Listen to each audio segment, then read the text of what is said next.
우리나라도 세대 구분이 있는데 이 세대 구분은 공통된 경험을 통해 이전 세대와는 차별화된 고유한 특징을 갖고 있다는 데서 이 세대 구분이 출발을 합니다. 그런 면에서 보면 우리나라에 살고 있는 구성원들을 크게 네 세대로 나눌 수 있는데, 이 베이비 부머 세대, 또 X세대, Y세대 혹은 밀레니엄 시대, 그 다음에 또 Z세대 이렇게 나누는데, 쉽게 표현하면은 60대 이상의 분들은 베이비 붐 세대라고 보시면 됩니다.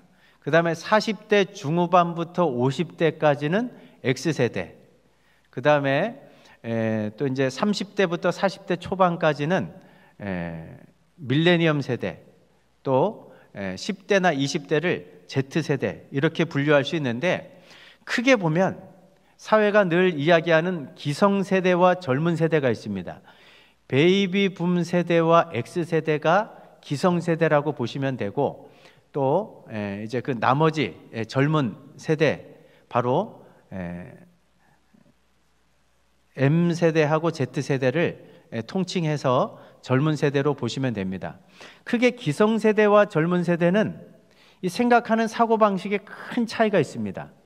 우리 기성세대는 그래도 현재보다는 미래를 더 중요시합니다. 그래서 내가 지금 고생스럽더라도 미래에 때로는 내 집을 마련하고 또 미래의 어떤 꿈을 위해서 달려가는 그런 성향이 있는 세대라면, 이 MZ세대, 젊은 세대의 특징은 미래보다 중요한 게 오늘입니다. 그리고 또 기성세대는 우리나라가 특별히 좀 체면 문화가 발달한 그런 나라인데, 다른 사람들의 시선을 좀 굉장히 의식을 하면서 행동하는 그런 세대라면 기성세대라고 볼 수 있고, 요즘에 여러분들의 자녀일 수도 있고 손주일 수도 있겠지만 MZ세대의 특징은 뭐냐? 다른 사람들의 시선을 그닥 중요하게 생각하지 않습니다. 중요한 거는 내 생각, 내 느낌, 내가 선호하는 것, 내가 좋아하는 걸 좋아하는 그런 세대입니다. 그러다 보니까 한두 번쯤은 들어보셨겠지만 요즘 젊은 세대들은 소확행을 꿈꿉니다. 다른 사람들이 중요하게 생각하지 않아도 개의치 않습니다. 다른 사람들이 주목하지 않아도 상관하지 않습니다. 중요한 거는 내가 소소하지만 작은 행복을 내가 누릴 수 있다면 그것으로 만족하고, 그런 삶을 우리 젊은이들의 용어로 표현하면 갓생이라고 합니다. 그게 바로 신적인 삶을 누리는 그런 삶이다. 이런 이제 사고방식을 갖고 있다 보니까 우리나라에서도 자꾸 이렇게 세대 간의 갈등이 표출되는데, 이거 기성세대와 젊은 세대는 서로 이렇게 사고방식이나 중요한 우선순위가 다 다르다 보니까 서로를 각자 입장에서 잘 이렇게 배려하고 이해하려고 하지 않으면 이 세대 갈등이 점점 더 심화될 수밖에 없고, 또 그런 것들이 다양한 이슈로 표출될 수밖에 없는 그런 시대 속에 살고 있습니다. 이 82년생 김지영이라는 그런 영화가 몇 해 전에 2019년도에 개봉됐죠. 여기에 보면 이 김지영이라는 이 영화 주인공은 소위 말해서 M세대, 밀레니엄 세대의 젊은 여성입니다. 근데 영화가 여러 가지 것들을 얘기하지만 특별히 기성세대에 속한 시댁과의 갈등이 그려지는 한 장면이 있는데, 이 김정희라는 주인공은 어떻습니까? 그때 당시 부모 세대는 어떤 사고방식을 갖고 있습니까? 남아선호 사상이 있다 보니까 항상 첫째 딸인데도 불구하고 남동생에 치여 살았던 그런 어린 시절의 경험이 있는 그런 젊은 여성이죠. 또 대학을 졸업하고 취업해서는 충분히 자신이 더 능력이 있고 유능한 것 같은데 동료 남자들에 의해서 진급이 밀리는 그런 아픔도 경험한 그런 여성입니다. 그래서 사랑하는 남자를 만나서 결혼을 했는데, 이제 결혼하면서부터 직장을 그만두게 되고 경력이 단절되고 유아와 가사노동에 시달리면서 극심한 스트레스에 시달리는 그런 평범한 젊은 여성입니다. 근데 이것이 언제 이렇게 더 심각한 갈등으로 표출되냐 하면, 특별히 아직도 집안마다 문화가 있긴 하지만 명절 때 그 명절 문화를 들여다보면 아직까지도 아들은 그 명절 때 와도 손에 물 한 방울 묻히지 않도록 하는 부모님들이 있는 반면에 식사 준비부터 해서 모든 것들을 며느리에게 다 맡기는 그런 가정들이 아직도 있습니다. 그런 이제 장면을 목격하면서 이 주인공이 그동안 쌓였던 스트레스가 확 폭발을 하니까 이상 행동을 하게 됩니다. 이제 그런 장면들을 그려내고 있는데, 이런 갈등은 영화에서만 그려지는 것이 아니라 결혼한 가정들 안에서도 심심찮게 표출되는 안타까운 부분이죠. 아직까지 한번 이 시간 가정의 달을 맞이하면서 오늘 말씀을 듣는 여러분들의 가정의 문화는 어떤지를 한번 생각해 보세요. 옛날에 우리 기성세대 분들은 사실은 이런 것들을 그냥 당연하게 조금 억울해도 다 참아 넘기는 세대입니다. 시댁에 가서 명절 때 가면은 당연히 며느리가 앞치마 두르고 뭐 설거지를 비롯해서 음식 준비 모든 뒷치사까지 다 하고, 행여나 아들이 뭐 설거지 하려고 하고 손에 묻히려고 하면 부모님이 말려가지고 절대 손도 못 대게 하고, 이런 것들을 다 그냥 지켜보고 그러려니 하고 그냥 참았던 분들이 기성세대인데, 요즘 여러분들의 며느리가 될 수도 있고 손주 며느리가 될 수도 있겠지만 MZ세대는 이런 문화를 이해를 못합니다.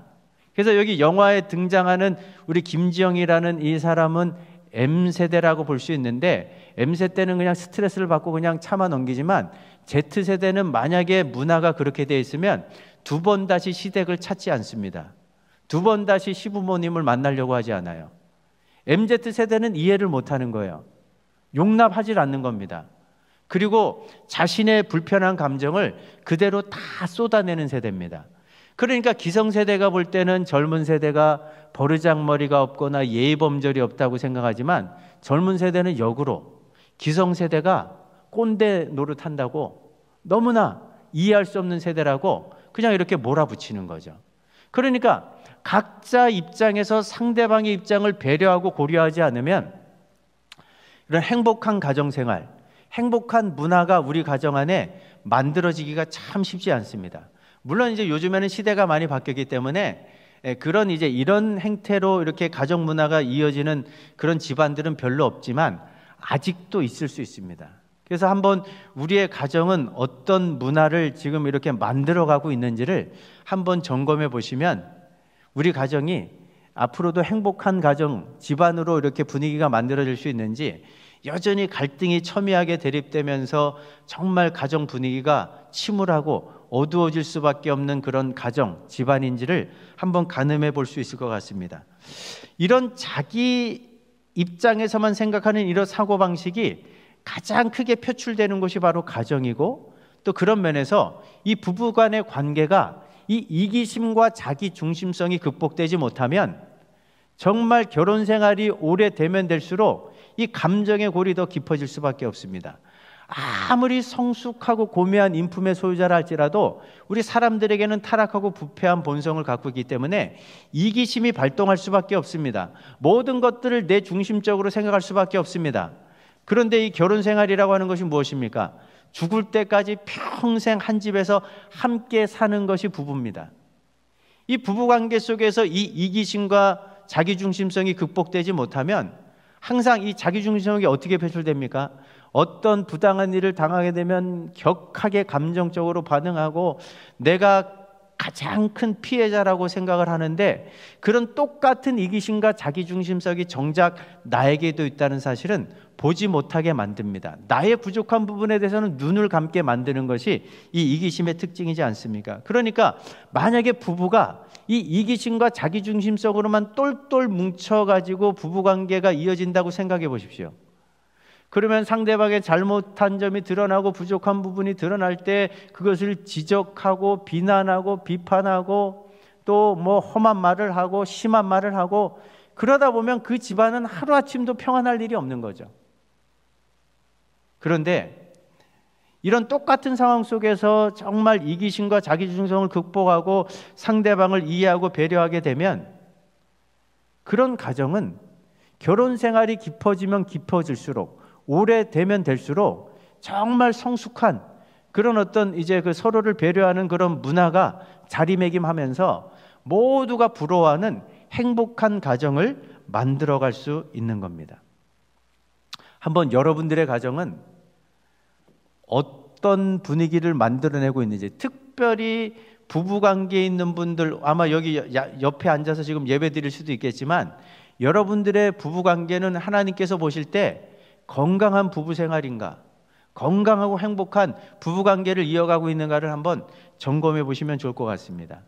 이 사람들이 갖고 있는 이 이기심과 자기중심성을 더 극대화하면서 결국은 부부관계를 악화시키는 또 다른 요소가 상처라고 하는 겁니다. 상처가 없는 사람은 없습니다. 이게 어린 시절 가정으로부터 받은 상처가 있을 수도 있고, 성장하는 과정 속에서 다른 사람과의 관계 속에서 받은 상처가 있을 수도 있는데, 이 상처, 극복되지 않은 상처, 치유되지 않은 상처는 어떤 특징을 갖고 있냐면, 자기 자신에 대해서는 굉장히 방어적인데 반해서 상대방을 향해서는 굉장히 공격적인 모습으로 나타나는 것이 이 상처입니다. 그러니까 자신의 잘못에 대해서는 굉장히 관대한데 상대방의 잘못에 대해서는 혹독할 만큼 신랄하게 비난하고 비판하는 성향이 있습니다. 그러니까 상처가 극복되지 못한 채로 가정이 꾸려지고 그런 부부 생활이 이어지다 보면 이런 상처가 건드려질 때마다 그 집안은 쑥대밭이 될 수밖에 없는 겁니다. 전쟁이 그냥 날마다 벌어질 수밖에 없는 거죠. 그러니까 이 모두의 마음속에 있는 이 타락하고 부패한 본성인 이기심과 자기중심성, 거기에서 우리가 살아가는 과정 속에서 다양한 형태로 받았던 이 상처와 아픔이 복음 안에서 해결되지 못하고 치유되지 못하면 그 해결되지 못한 채로 그냥 가정생활을 꾸리고 부부관계를 이어가는 그 부분들은 뭐 살펴볼 필요도 없습니다. 그냥 다른 사람들에게는 보이지 않게 감출 수 있을지 몰라도 정말 내면에 많은 아픔, 또 많은 갈등, 그야말로 좀 세상 사람들이 흔히 얘기하는 것처럼 그냥 죽지 못해 사는 거예요. 자식들 때문에 헤어지지 않는 것뿐이지 정서상 이혼 상태에 있고, 때로는 이제는 정서적인 교감 자체가 없는, 그래서 우리는 의리로 사는 집안이다, 의리로 사는 부부다, 이런 말을 할 수밖에 없는 그런 가정 분위기가 표출될 수밖에 없는 거죠. 오늘 본문 말씀도 보면 바울이 디모데에게 편지를 보내면서 말세에 고통하는 때가 이를 텐데 말세에 나타나게 될 가장 중요한 특징들 가운데 첫 번째 특징을 1절과 2절에서 이렇게 이야기합니다. 같이 한번 읽어보십니다. 너희는 이것을 알라, 말세에 고통하는 때가 이르리니 사람들이 자기를 사랑하게 될 것이다. 자기에 대한 자존감을 갖는 건 문제가 되지 않습니다. 여기서 말하는 자기 사랑은 과도한 자기애, 타락하고 부패한 본성에 근거한 지독한 이기심과 자기 중심성을 말하는 겁니다. 이것이 가정의 행복을 저해하는 치명적인 독소라는 겁니다. 오늘 설교 제목처럼 가장 큰 걸림돌이 된다는 거죠. 그런 면에서 여러분들은 자꾸 배우자를 염두에 두지 마시고, 나는 예수 믿는 하나님의 자녀로서 이 타락하고 부패한 본성 가운데 하나인 이 지독한 이기심과 자기중심성이 극복되었는가, 또 다양한 형태로 내가 받았던 상처가 치유됐는가, 회복됐는가, 그런 면에서 이 과도한 자기사랑, 이 틀을 내가 지금 벗어났는가, 그런 면에서 좀 성숙한 인격을 소유하고 있는가를 한번 오늘 이 아침 여러분 자신에게 물어볼 수 있고, 그런 면에서 정말 하나님께서 주시는 세미한 주의 음성을 들을 수 있는 오늘 이 아침 될 수 있기를 주의 이름으로 축복합니다. 어떻게 하면 이 자기중심성과 이기심을 극복하고 하나님께서 원하시는 행복한 가정생활을 꾸려나갈 수 있을까요? 바울이 에베소 교회 편지를 보내면서 아주 중요한 방법을 이미 우리에게 알려주고 있죠. 에베소서 5장 21절, 24절, 25절 읽어보십니다. 그리스도를 경외함으로 피차 복종하라. 그러므로 교회가 그리스도에게 하듯 아내들도 범사에 자기에게 남편에게 복종할지니라. 남편들아 아내 사랑하기를 그리스도께서 교회를 사랑하시고 그 교회를 위하여 자신을 주심같이 하라. 이 바울이 얘기하는 가르침의 요지는 다른 게 아닙니다. 나보다 상대방을 먼저 생각하라는 겁니다. 내 유익을 구하기 이전에 상대방의 유익을 먼저 생각하면서 구하라는 거죠. 그러니까 지독한 이기심과 자기중심성을 벗어나야지만 행복한 부부관계를 건강하게 만들어갈 수 있다는 아주 중요한 지침이죠. 여러분들 생각해 보십시오. 근데 이 교회 생활하시는 분 중에 이 말씀을 모르는 분들은 아마 거의 없을 겁니다. 근데 알면서도 정말 아내분들은 남편을 마치 교회가 주님을 바라보면서 존경하듯 그렇게 남편의 권위를 세워주면서 복종하는 아내분들이 얼마나 있습니까? 혹은 또 남편분들은 예수님께서 교회를 사랑하시되 말로만 사랑하신 것이 아니라 하나밖에 없는 생명을 내어주셨던 그런 사랑으로, 그런 희생적인 섬김을 보이면서 아내를 사랑하는 남편들이 얼마나 되십니까? 이렇게 살아야 된다는 건 다 알고 있는데, 이게 건강한 부부관계에 너무나 중요한 원리라는 것은 알고 있는데 왜 아는 대로 살기가 힘들까요? 제가 계속해서 지금 말씀하고 있지만 모든 사람, 아무리 고매하고 탁월한 인품의 소유자라 할지라도 부패하고 타락한 본성 그 중심에는 이기심과 자기 중심성이 자리 잡고 있기 때문에 그렇습니다. 그러니까 이것이 서로를 섬기지 못하게 집요하게 방해하는 그런 요소로 자리매김하고 있는 거죠. 어떻게 이 부분을 우리가 벗어날 수 있을까요? 어떻게 해야지 이기심과 자기중심성을 좀 벗어나서 하나님께서 원하시는 정말 남들을 먼저 배려하고 섬기는 자리로 나가는 가운데 내가 섬기는 가정을 행복하게 또 건강하게 주님께서 축복하시는 그런 부부관계를 이후로도 계속해서 만들어갈 수 있을까? 그런 면에서 그 결정적인 비결이 어디에 있는지 바울이 이미 에베소서 5장 18절에서 이렇게 말씀하죠. 같이 한번 읽어보십니다. 술 취하지 말라 이는 방탕한 것이니 오직 성령으로 충만함을 받으라. 성령 충만은 교회 생활하는 데만 필요한 게 아닙니다. 신앙생활하는 데만 필요한 게 아닙니다. 우리의 가정생활에 절대적으로 필요한 것이 성령 충만인 줄로 믿으시기 바랍니다. 성령 충만하면요 가장 드러나는 특징이 뭐냐? 이 타락하고 부패한 본성의 영향을 받는 이기심과 자기중심성을 탈피하게 만드는 힘이 바로 성령 충만에 있는 거예요. 그래서 성령 충만한 분들은요 나보다 상대방을 먼저 생각합니다. 내 이익보다 상대방의 이익을 먼저 생각하고 배려하고 상대방의 유익을 구하는 삶의 자리로 나가게 만드는 그 힘이 어디에서 나오느냐? 바로 성령 충만에서 나오는 거예요. 그래서 바울이 이야기하는 겁니다. 술 취하지 말라 이는 방탕한 것이니 너희는 성령의 충만을 받으라.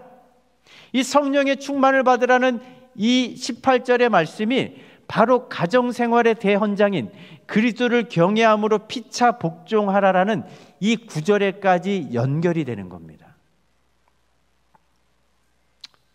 아마 우리 여기에 예배드리시는 분들 가운데 행복한 가정을 원하시지 않는 분들은 없을 겁니다. 정말 건강하고 주님이 축복하시는 부부관계를 꿈꾸지 않는 분들은 없을 겁니다. 정말 그런 꿈을 이루기를 원하신다면, 정말 주님이 축복하시는 가정을 이루시길 원하신다면 다른 그 무엇보다도 약간의 경제적인 여유나 조금 더 내가 살아가는 외적인 환경이 좋아지는 것, 그것은 부차적인 것이고 가장 1차적이고 근본적으로는 우리 가정의 모든 식구들이 성령으로 충만해져야 되는 줄로 믿으시기 바랍니다. 그래서 이 성령 충만을 사모하시고 이 성령 충만한 은혜로 우리 가정을 행복한 가정으로 또 주님이 주목하시고 마음껏 축복하시는 그런 부부관계를 이제 이후로도 세워갈 수 있는 우리 창운대교회 모든 성도들 되시기를 다시 한번 주의 이름으로 축복합니다. 여러분들, 이 성령으로 내가 성령으로 충만한가 충만하지 않은가, 이 가정을 들여다보면서 성령 충만한 부부에게는 세 가지 특징이 나타납니다. 이 세 가지 특징을 한번 들어보시면서 나는 성령으로 충만한 사람인가 아닌가를 한번 점검해 보시면 좋을 것 같은데, 첫 번째 특징은 뭐냐? 성경이 말하는 참 사랑을 실천하게 됩니다. 여러분, 세상이 말하는 사랑은 다분히 말뿐인 사랑일 때가 많고요. 감정적이고 뭐 느낌이 중요해 뭐 이렇게 얘기하면서 그냥 이렇게 감정적인 측면을 갖고 자꾸 사랑을 표현할 때가 많은데, 성경이 말하는 사랑은 거의 100%가 동사로 표현됩니다. 행동으로 표출됩니다. 하나님께서 우리를 사랑하신다고 말씀하실 때 하나밖에 없는 아들을 이 땅에 내려보내시는 그 행동으로 표현이 된 거예요. 이 땅에 오신 예수님이 우리를 사랑하신다고 하실 때, 우리를 끝까지 사랑하셨다고 하실 때 하나밖에 없는 생명을 십자가에서 아낌없이 내어주시는 그런 모습으로 표현이 된 겁니다. 정말 성령 충만하면요, 이 하나님께서, 예수님께서 우리들에게 보여주신 사랑을 가정 안에서 가족들과의 관계, 특별히 부부관계 속에서 어떻게 실천하게 되고 어떻게 구체적으로 열매 맺게 되는지, 여러분 사랑장이라고 하는 고린도전서 13장 4절부터 7절까지 같이 한번 읽어보십니다. 사랑은 오래 참고, 사랑은 온유하며, 사랑은 무례히 행치 아니하고, 자기의 유익을 구하지 아니하고, 성내지 아니하고, 사랑은 모든 것을 참으며, 모든 것을 믿으며, 모든 것을 바라며, 모든 것을 견디느니라. 이거는 사람과의 관계 속에서도 이런 사랑의 열매가 나타날 때만 하나님께서 말씀하시는 참사랑이라고 말씀하시는데, 이걸 가정에 대입하면 너무나 정확한 사랑의 모습입니다. 성령으로 충만하지 못한 부부는요, 부부간에 뭐 서로 사랑한다고 말은 좀 꺼낼 수 있겠지만 서로를 향해서 참질 못합니다.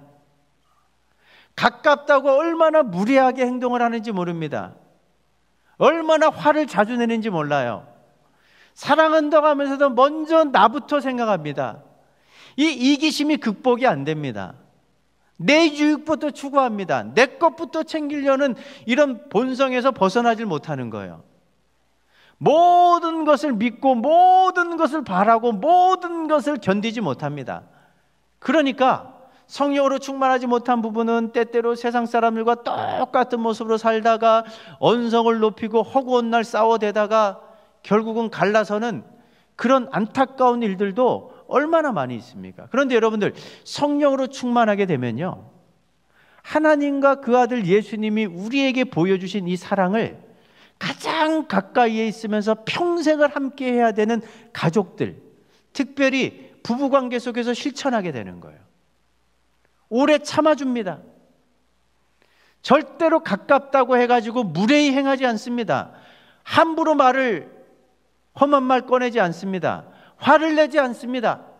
모든 것을 이해하고 용서하려고 합니다.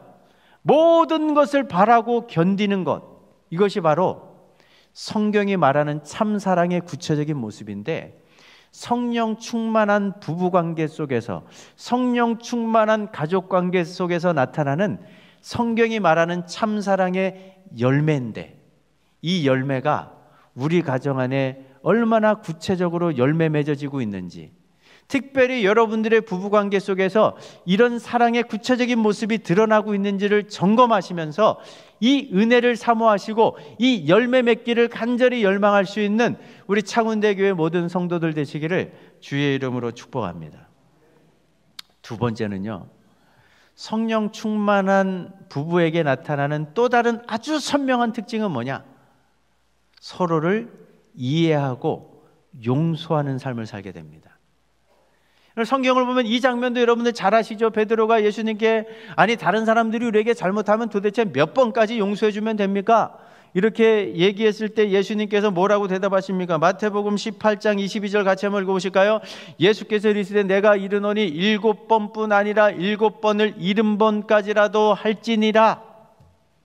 이건 지금 언어 유희나 말장난이 아닙니다. 제가 이 말씀을 묵상하면서 사실은 피를 나누진 우리 가족 식구들 이외의 다른 사람들에게 7번 용서는 둘째치고 나에게 불편함을 가져다 주는 사람을 7번 이상 만날 일도 없습니다. 우리가 몇 번 만나다가 나에게 불편한 사람이에요. 나랑 케미가 안 맞는 사람입니다. 나에게 잘못했습니다. 한두 번은 꽉 눌러서 참는데 그런 일이 반복되면 7번까지 가기 전에 다 관계는 끊어집니다. 그 사람을 멀리합니다. 그런데 7번뿐만 아니라 70번까지라도 끊임없이 이해하고 용서해야 되는 유일한 대상이 있다면 바로 우리 가족입니다. 제가 아까도 말씀드렸지만 가족은요, 피를 통해서 하나로 묶여 있지만 한 집안 안에서 죽을 때까지 평생을 함께 보내야 되는 식구입니다. 그런데 사랑하긴 하지만 여러분들 내 자신뿐만 아니라 또 우리 가족 식구들 생각해 볼 때 다 장점이 있고 단점이 있습니다. 약점이 있습니다. 부족한 부분이 있습니다. 때로는 감정에 휘둘릴 수도 있습니다. 자꾸 이렇게 부정적으로 말하고 또 비판적인 시야를 갖고 자꾸 가족들을 이렇게 판단하고 이런 것들 때문에 상처를 입는 그런 부분도 있을 수 있습니다.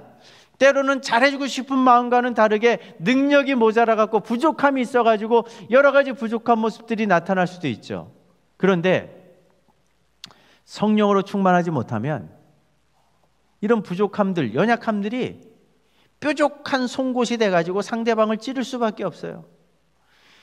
굳이 그렇게 지적해 주지 않아도 내가 잘못하고 나면 사람은 본능적으로 내가 실수했구나, 내가 부족하구나, 내가 잘못했구나 다 알게 되는데, 그것을 굳이 한 번 더 찝어가지고 너가 이런 거 잘못했다, 너 때문에 이런 일이 생겼다, 너 때문에 이런 손실이 만들어졌다 라고 얘기하면 이 가족관계가 소목해질 수밖에 없는 거예요.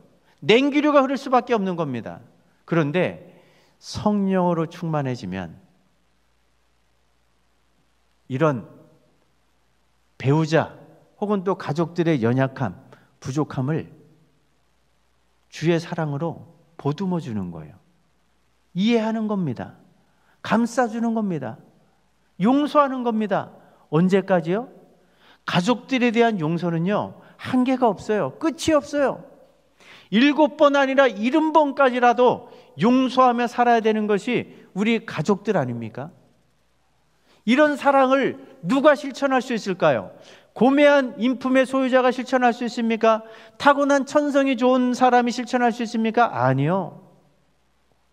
오직 성령으로 충만해진 사람, 지독한 이기심과 자기중심성이 극복된 사람만이 이 이해와 용서하는 참 사랑을 가족 안에 실천하며 살 수 있는 줄로 믿습니다. 그래서 어떤 가정사역자는 이해와 용서를 아주 강조하면서 이것이 집안에 있는 창문과 같은 역할을 한다. 물론 요즘에는 집안에 다 전기가 들어왔기 때문에 외부에서 이렇게 창문을 통해서 빛이 들어오지 않아도 집안을 훤히 밝힐 수 있지만, 한번 전기 시설이 없는 집이라고 생각해 보세요. 근데 그 집안에 창문이 없다고 생각해 보세요.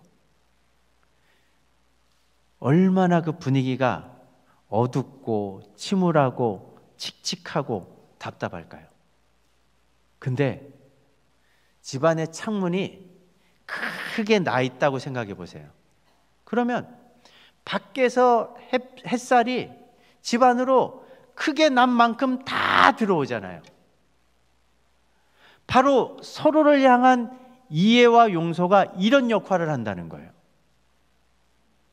서로 부족함이 있을 때, 연약함이 있을 때, 잘못했을 때, 실수했을 때 이해와 용서의 창문이 크게 나 있으면 그 이해와 용서의 창문을 통해서 하나님께서 비춰주시는 은총의 햇살이 그 집안 안으로 하나가득 들어오게 되는 겁니다. 한번 여러분들의 가정 안에는 이 이해와 용서의 창문이 만들어져 있는지, 만들어진 정도가 아니라 서로를 향해서 얼마나 크게 열려 있는지를 한번 점검해 보시면서, 우리 가정이 이렇게 자꾸 좀 분위기가 어둡고 침울하고 칙칙하고 별 것도 아닌 거 가지고 자꾸 언성이 높아지고 다툼이 일어나고, 그래서 가정생활이 좀 재미도 없고 이렇게 살아야 되는가, 자식은 다 컸고 이제 자식 벗어라도 그냥 헤어질 수는 없고 어쩔 수 없이 사는 인생이구나. 혹시 그런 생각들이 자꾸 생각이 되시면, 그런 생각들이 자꾸 여러분들의 마음속에 생기시면 자꾸 상대방을 갖고 얘기하려고 하지 마세요. 여러분 자신만 들여다보시면 돼요. 내가 성령 충만한가? 내가 성령 충만한 은혜로 배우자에게, 자녀들에게, 가족 식구들에게 참 사랑을 실천하고 있는가? 상대방의 약점과 연약함과 부족함이 드러날 때 이해와 용서의 창문을 크게 만들어 가지고 다 그것을 포용하고 수용하면서 하나님이 비춰주시는 은총의 햇살을 우리 집안으로 들여오게 하는 그런 역할을 하고 있는가? 그런 면에서 내 자신을 점검해 보시면서 바로 다른 사람이 아닌 여러분들 때문에 하나님께서 비춰주시는 은총의 따스한 햇살이 여러분들의 가정 깊숙이 들어오고 하나 가득 그 은총의 햇살을 머금을 수 있는 행복한 가정 될 수 있기를 주의 이름으로 축복합니다. 세 번째는요, 성령 충만한 부부, 그런 가정에서는 어떤 일이 벌어지느냐? 경건 생활을 통해서 제가 지금 오늘 계속해서 이야기하고 있는 이 타락하고 부패한 본성의 근본적인 문제인 이기심과 자기중심성을 극복하고 먼저 상대방을 배려하면서 섬기는 실제적인 삶의 자리로 나가게 만듭니다. 여러분, 바울이 빌립보 교회 편지를 보내면서 교인들 간에 서로 하나가 되고 또 서로 섬길 수 있는 그런 비결이 무엇인지를 이렇게 말씀하죠. 빌립보서 2장 3절 4절 읽어보실까요? 아무 일에든지 다툼이나 허영으로 하지 말고 오직 겸손한 마음으로 각각 자기보다 남을 낮게 여기고 각각 자기 일을 돌볼 뿐더러 또한 각각 다른 사람들의 일을 돌보아 나의 기쁨을 충만하게 하라. 어떻게?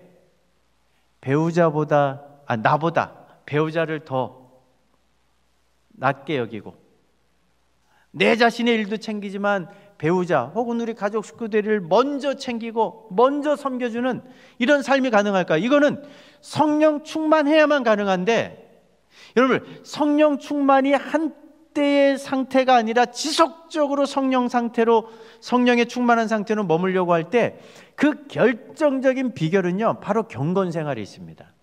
이게 개인적인 차원에서는 말씀과 기도와 큐티의 경건 생활이지만 이 가정의 경건을 생각할 때 가장 중요한 것은 우리가 작년부터 시작하면서 올해도 많은 분들이 참여해서 지금 진행되고 있는 이 가정연계 프로젝트, 그 중심에 있는 가정 예배가 바로 이 역할을 해준다는 거죠.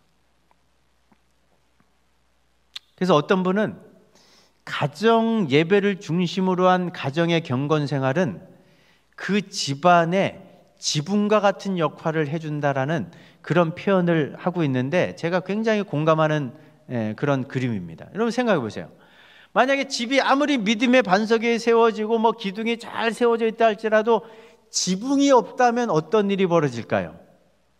집안에 있는 따뜻한 온기가 쏜살같이 다 밖으로 빠져나가고 또 갑자기 외부에서부터 뭐 외풍이 불어닥치고 비바람이 휘몰아치면 그런 안 좋은 영향력이 지붕이 없다 보니까 집안 안으로 그대로 다 밀려 들어올 수밖에 없습니다. 근데 여러분들, 가족 식구들이, 특별히 부부가 가정 예배를 중심으로 말씀을 나누고 서로 기도하고 또 마음속 이야기를 꺼내놓기 시작하면서 이 경건 생활이 유지가 되면요, 이 경건 생활이 튼실하게 유지가 되는 만큼 그 집안의 지붕이 아주 견고하게 세워지게 되는 겁니다. 지붕이 튼실하게 세워지면 어떤 일이 벌어질까요? 우리가 살다 보면 하루를 살면서도 내 내면을 살펴보면 5만 가지 생각과 감정의 변화가 시시각각으로 벌어집니다. 그런 시시각각으로 변하는 감정과 생각을 딱 컨트롤해가지고 통제해가지고 정말 이 마음을 정화시키는 역할이 바로 성령 하나님께서 하시는 역할 아닙니까? 또 이게 남자건 여자건 밖에 나가서 살다 보면 다른 사람들과 만나고 또 어떤 일과 서로 연루가 돼가지고 정말 아주 안 좋은 일이 있을 수도 있어요. 기분 상하는 일이 있을 수도 있어요. 그럴 때 막 인상이 찡그러진 그런 어떤 불편한 심기를 가지고 가정 안에 들어가고 그런 좋지 않은 그런 감정들, 그런 분위기를 그대로 가정 안에 전파하는 분들이 있습니다. 그래서 정말 가정 배우자가 들어오기 전까지는 가정한 분위기가 너무너무 좋았는데 그렇게 좋지 않은 일들 때문에 그냥 인상이 일그러진 그 배우자가 집안에 들어오는 그때부터 갑자기 그냥 가정 분위기가 얼어붙는 거예요. 냉랭해지는 겁니다.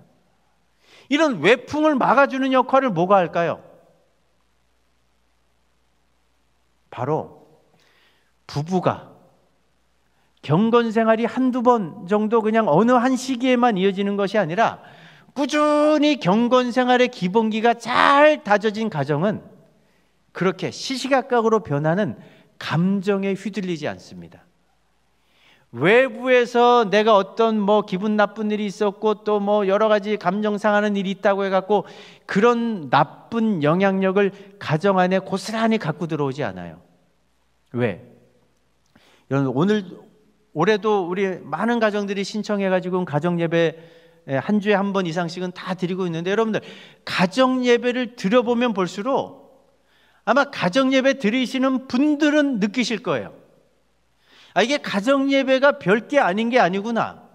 예배를 드리면서 말씀에 귀를 기울이고 서로 기도 제목을 나누려고 하다 보면은 평상시 얘기하지 못했던 내 마음속에 있는 얘기가 끄집어내질 수밖에 없습니다. 속 얘기를 끄집어내고 그러다 보면 부모와 자식 간에도 내 자녀가 요즘에 이런 고민이 있구나, 이런 생각을 하고 있구나, 생각보다 속 깊은 생각을 하고 있구나, 이런 신앙의 고민과 갈등이 있구나, 이런 관계의 어려움이 있구나. 또 자식들도 부모로부터 기도 제목을 들으면서 정말 이렇게 우리 가정을 지키기 위해서 아버지가 저렇게 노력하고 계시는구나, 어머니가 이렇게 열심을 내고 계시는구나, 서로 소통할 수 있는 장이 되는 겁니다. 그래서 마음속에 있는 얘기가 끄집어지고 나면은 기도를 통해서 정말 진실하게 부모는 자녀를 축복하고 자녀는 부모를 위해서 기도하게 되고, 부부관계 속에서도 평상시에 그냥 겉도는 얘기만 하고 그냥 이랬던 부부가 이 가정 예배를 통해서 기도 제목을 나누다 보면 정말 한 주간에 있었던 조금 마음이 불편했던 것, 또 조금 생각을 달리했던 것, 그런 것들을 이런 함께 모이는 자리가 마련되지 않으면 그냥 지나쳐 버리는 거예요. 근데 작은 어떤 마음의 불편함이 차곡차곡 쌓이다 보면 어느 순간 그게 눈덩이처럼 커져갖고 폭발해 버리는 것 아닙니까? 그런 것들을 미연에 방지하고 예방하는 역할이 가정 예배가 하는 거예요. 요즘에 지금 가정 예배 드리시는 분들 가운데 이런 좋은 피드백이 굉장히 많습니다. 그러니까 이 가정의 경건 생활의 중심은 가정 예배입니다.